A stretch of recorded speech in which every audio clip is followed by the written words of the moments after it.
Olá, espectadores! Eu sou a Beatriz. E eu sou a Luísa. Sejam bem-vindos ao podcast Persando.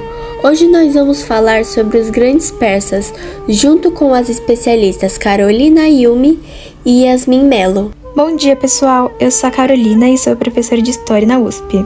Bom dia, meu nome é Yasmin e eu sou arqueóloga na UFMG. Bom dia, meninas. Para começar, eu queria perguntar para vocês quem foram os persas. Na verdade, os persas foram povos indo-europeus da antiguidade e que formaram um império entre 550 até 330 anos antes de Cristo, mas existiam há muito mais tempo que isso. Muito bom, Yasmin. Agora, Carol, você pode contar pra gente como e quando a civilização persa surgiu? Claro, a civilização persa teve origem com a ida de diversos grupos nômades de diferentes partes da Ásia para o planalto iraniano, que hoje nós chamamos de Irã. Então eles se instalaram aí lá para 2000 anos antes de Cristo e, portanto, deixaram de ser nômades para serem sedentários. Além do persas, houve um povo chamado Medo, que também se instalou na região, e apesar de ambos falar a mesma língua e terem culturas parecidas, ainda não era um grupo unificado, tendo suas cidades e vilas independentes um dos outros. Interessante! E como foi que os persas se tornaram um império persa? Aliás, um dos impérios mais fortes e extensos da antiguidade e de todos os tempos. Então, Bia, antes disso acontecer, a região do Planalto Iraniano, que era onde eles habitavam, foi dominada pelo Império Assírio. Esse império durou do século IX até 7 a.C., porque no século VII ele entrou em declínio e perdeu o poder sobre a região. E os medos e os persas, então, se unificaram, e cada um ficou com um governante.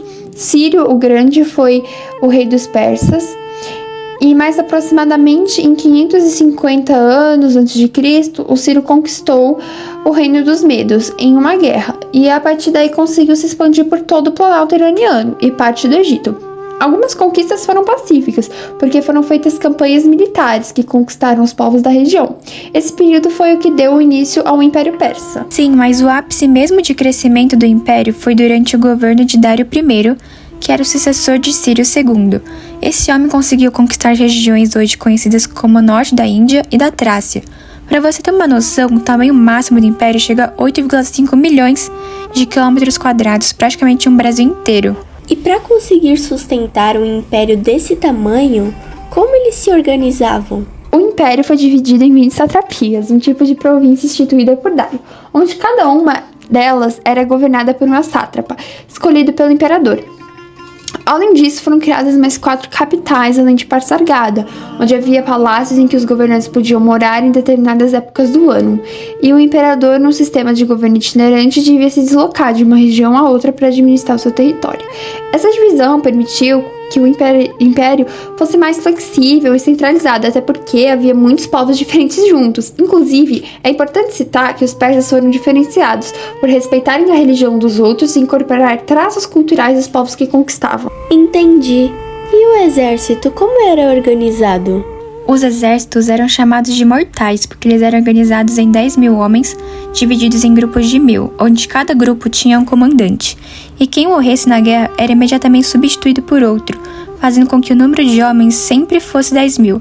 E de acordo com Heródoto, o relator de tudo isso, os soldados usavam tanto ouro em seus corpos que chegavam a brilhar. E como funcionava a economia e a relação das pessoas? Os persas viviam da agropecuária, do comércio marítimo, mineração e artesanato. Eles tinham uma dieta bem diversificada, composta de pães de trigo, produtos lácteos, arroz e carnes. Já a organização econômica era baseada na cobrança de tributos em todas as satrapias e o domínio dos recursos produtivos locais pelo imperador e a classe alta em geral. Então, não havia possibilidade de mobilidade social. Isso significa que se você nascesse em uma família pobre, você ia ser pobre para o resto da sua vida.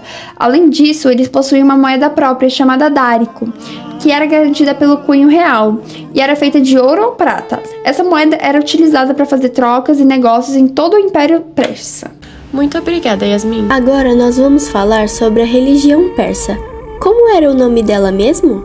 A religião dos persas se chamava Zoroatrismo e foi revelada pelo profeta iraniano Zoroastro. Essa era uma religião monoteísta que cultava a oposição entre o bem e o mal. O bem era guiado pelo deus Ahura Mazda e o mal por Angra Mainyu, que era criador das trevas. Então, quem fizesse o bem e combatesse o mal estava prometido a uma vida pós-morte eterna e feliz. Essa religião foi muito influente em religiões atuais como o cristianismo, islamismo e judaísmo. Com certeza, e a cultura dos persas teve características e tradições próprias dos territórios conquistados e se caracterizou pelo desenvolvimento da arquitetura, construção de palácios e grandes muralhas, e da arte, produção de joias e bens de luxo. Outra característica é que os mortos não eram enterrados debaixo do chão. Eles eram colocados em partes elevadas e o imperador em especial ficava em um túmulo elevado, junto de joias preciosas e vestimentas luxuosas. Os persas tiveram uma história muito interessante. Eles tiveram sua religião própria, construíram um império imenso e ainda assim funcional. Mas tudo o que é bom chega ao fim, certo? Então, como que foi a queda do Império Persa?